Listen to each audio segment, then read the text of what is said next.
Hello, family, friends, and fans.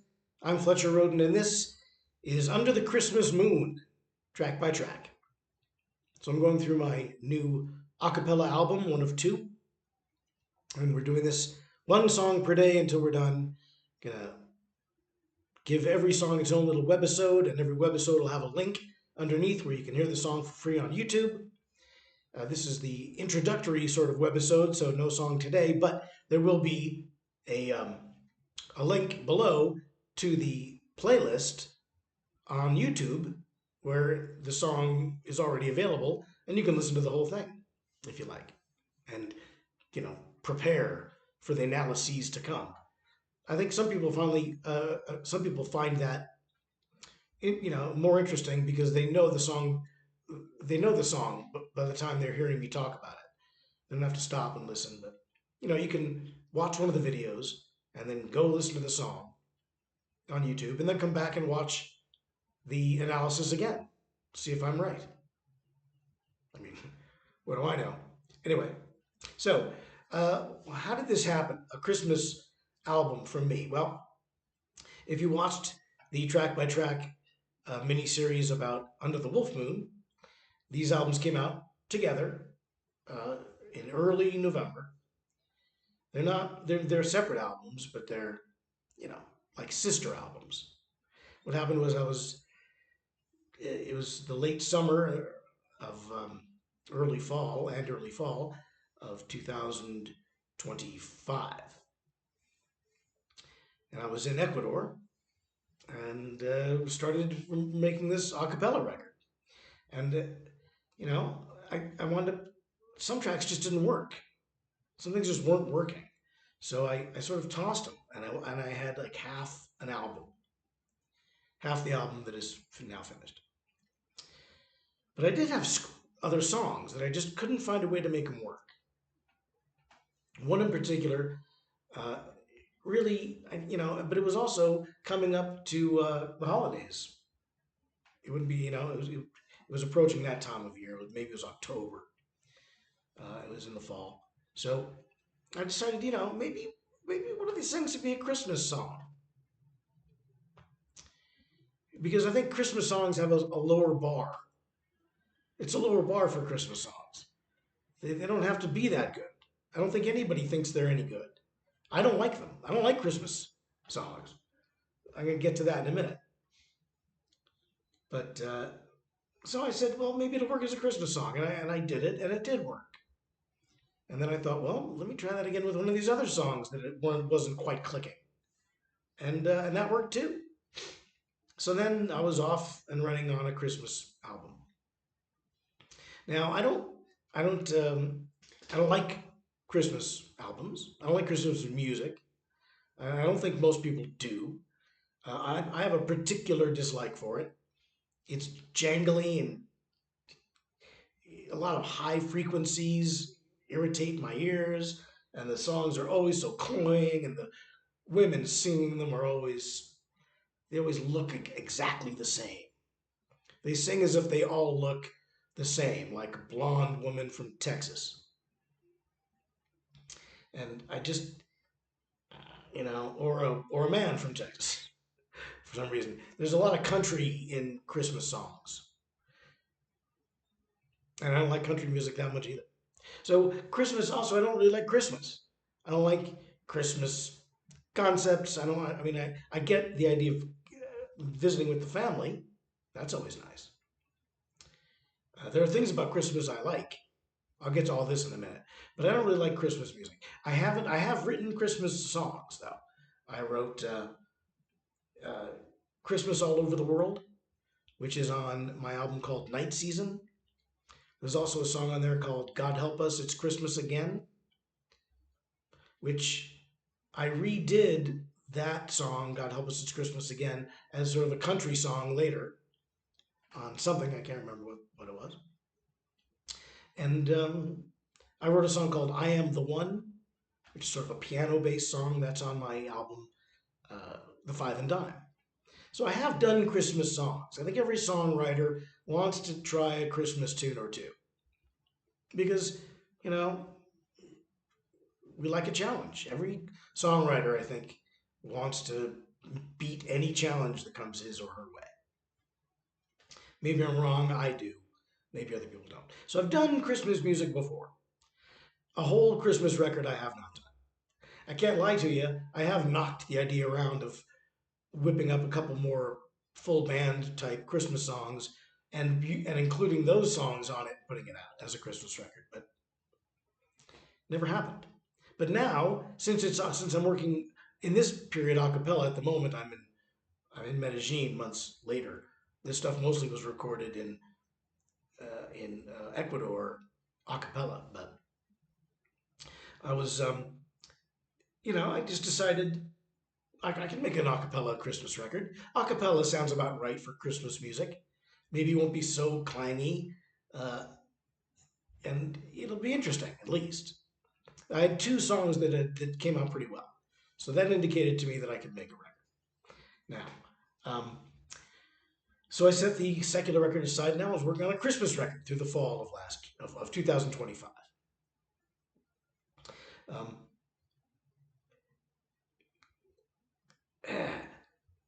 since the record began as two songs that weren't intended to be Christmas songs. One was a calypso song on the banks of the Tommy Bamba. It was called Banks of the Tommy Bamba, and but it wasn't working like that. So I turned it into a song called Another Merry Christmas, which worked really well, and I'll talk about that in another webisode. And then I did another one. Then that worked. So then I was making a Christmas record. And I tried to have fun with it. What I did mostly is I took songs that I couldn't use anymore and refashioned them into be Christmas songs. So a lot of what you're going to hear on this record, they're not songs that were written to be Christmas songs at all. So they don't have that Christmas song quality. Not really. A little bit. But most of them are pop songs that I'd written for other in other years, sometimes years and years ago, for other reasons. But let's say the lyrics are no longer relevant. I had a song uh, on my other a cappella record, Under the Wolf Moon, and the song is called "Ghosting by Gaslight." And if you watch the analysis of that, you'll see that it was originally it was called Phil Spector, but those lyrics became stale, antiquated, couldn't be used now. So, but the song was still usable. So I'm not bashful about doing that with my material. It's mine after all. If some things don't work out, you go back to them years later. I do that. I do that. Yeah, I'm glad I have so much to go back to because sometimes I pull up something cool. So a lot of these songs are that. You're gonna hear a song. It's Christmas Day, celebrate Christmas Day, but it wasn't originally that. So it's got a rock feel, more of a pop rock feel than most a cappella albums would, and more than most Christmas albums would. Because I don't like Christmas music. I do like a cappella music. I don't listen to it much, but in this case, I had no musical instruments. I came to Ecuador with nothing. I had two drum brushes, those steel brushes you use on a snare drum. I had them, but I only was going to use them to keep the stray dogs away. I didn't. I didn't have anything. So a cappella was the thing of the moment in that period. And the Christmas songs, it just made more sense than not to then it made more sense to instead of throwing these songs away, turn them into Christmas songs. Why not? Now the subject matter. It's Christmas, but here's what it isn't. Okay, it's not a religious Christmas record. So you're not going to hear uh, old time songs about Jesus being a baby or new time songs about Jesus being a baby. Jesus and God are in there like they do a cameo on the record. It's not about that. I decided that if I was going to write a Christmas song, a whole Christmas album, 10 or 12 songs, how was I going to approach it? What was I going to write about? It wouldn't be the baby Jesus because I think the baby Jesus has kind of gotten pushed out of Christmas. And there's enough Christmas songs about the baby Jesus, about the drummer boy and Killer Snowman, and whoever else came to visit Jesus, the three wise men. Killer Snowman. So I felt like there was enough of that. And I don't think people really think that much about the baby Jesus on Christmas. I don't really celebrate Christmas. And I do like me some Jesus.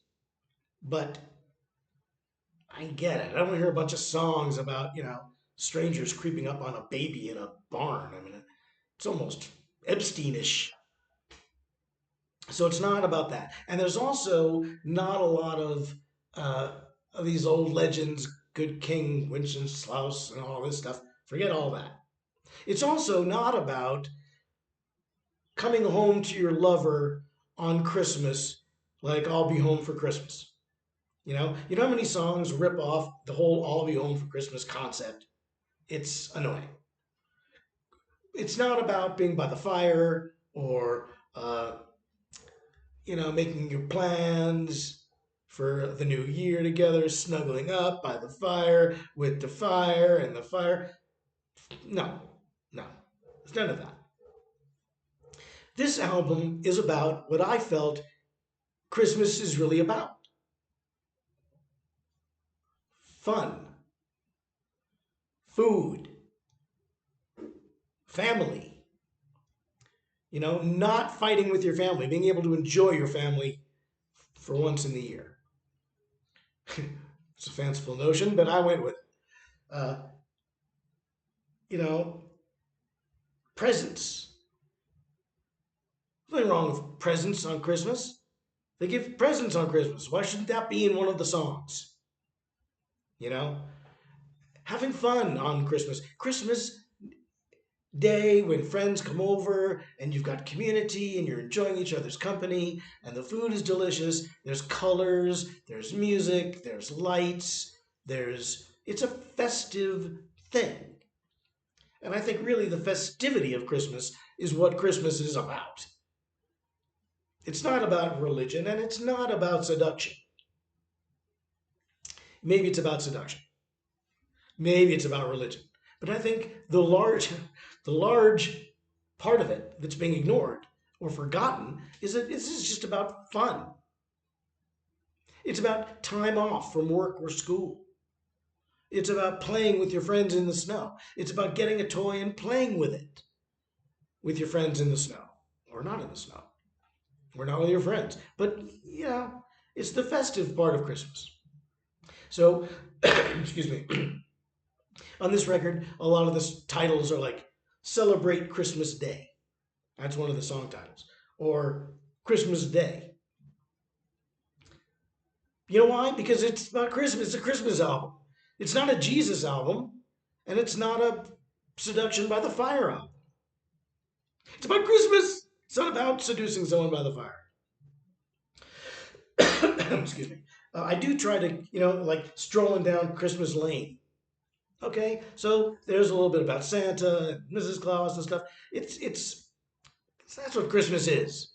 Christmas is Santa and cookies and turkey and whatever particularity of your nation is. In one nation, I suppose maybe it's one thing, and in Sweden maybe they celebrate eating pickled fish of some sort. I don't know. I don't really care. It's just about celebrating with your family.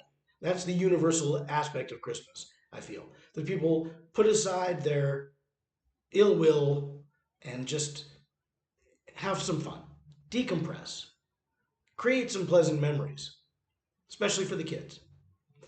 Especially for the kids. It's a kid's time. So a lot of these songs are sort of kid friendly. In that, well, they're all kid friendly, but I mean, they're really from the kid's perspective. A lot of these songs are sung from the kid's perspective. I'll go through them song by song over the next 12 days or so.